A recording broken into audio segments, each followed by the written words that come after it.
여러분 안녕하십니까? 내 방송 오후 뉴스 시작합니다. 이재용 삼성전자 부회장이 프로포폴 불법 투약 혐의로 1심에서 벌금 7천만 원을 선고받았습니다. 서울중앙지법에 따르면 이 부회장의 마약류 관리 위반 혐의를 유죄로 인정해 이 같은 판결을 선고한 건데요. 재판부는 1,702만 원의 추징도 함께 명령했습니다. 이 부회장은 지난 2015년 1월부터 지난해 5월까지 서울 강남의 한 성형외과에서 프로포폴을 의료외의 목적으로 41차례에 걸쳐 상습 투약한 혐의를 받습니다.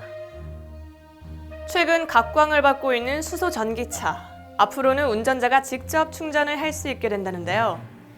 산업통상자원부는 오늘 서울 서초구에 위치한 더 K 호텔에서 수소 충전소 셀프 충전 업계 및 이용자 간담회를 열어 수소 충전소 셀프 충전 도입 계획을 밝혔습니다. 산업부에 따르면 수소 충전소는 지난 2017년 9기에서 이달 현재 기준 117기로 10배 이상 늘었으며 빠른 속도로 보급이 확대되고 있습니다. 그러나 충전소를 운영하는 사업자들은 평균 연간 1억 8천만 원의 적자를 보는 상황으로 나타나는데요.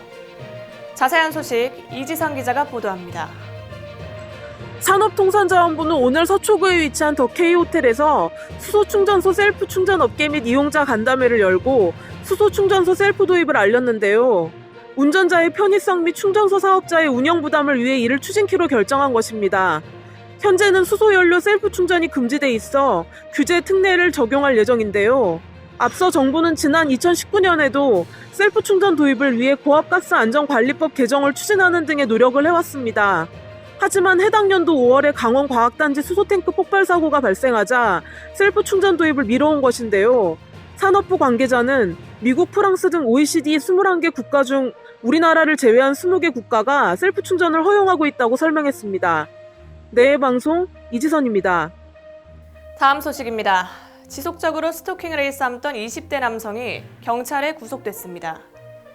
스토킹 범죄 처벌 등에 관한 법률, 일명 스토킹 처벌법으로 구속된 첫 사례인데요. 구속된 A씨는 같은 직장에 다니던 여성 B씨가 자신을 만나주지 않는다는 이유로 신변을 비관하는 메시지를 상습적으로 보내는 등 괴롭힌 혐의를 받고 있습니다. A씨는 B씨가 직장을 옮기자 옮긴 새 직장까지 찾아가 B씨를 기다리며 주변을 배회하는 행위도 반복한 것으로 조사됐습니다.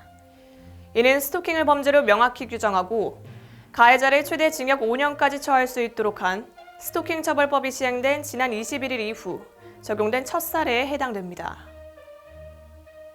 퇴근 후 집 앞 길목에 누군가 마중 나와 있는 장면을 상상하면 참 애틋하고 저절로 마음 한켠이 따뜻해지는데요. 그러나 마중 나온 상대가 전혀 모르는 사람이거나 피하고 싶은 사람일 경우 이는 하나의 폭력으로 다가올 수가 있습니다. 애틋함과 두려움의 한 끗 차이. 판단의 몫은 오롯이 상대에게 있는 거겠죠. 호감을 표현하기 전, 내 감정을 앞세우기 전에 상대의 입장에서 먼저 생각해보는 건 어떨까요? 뉴스 마치겠습니다. 시청해주신 여러분 고맙습니다.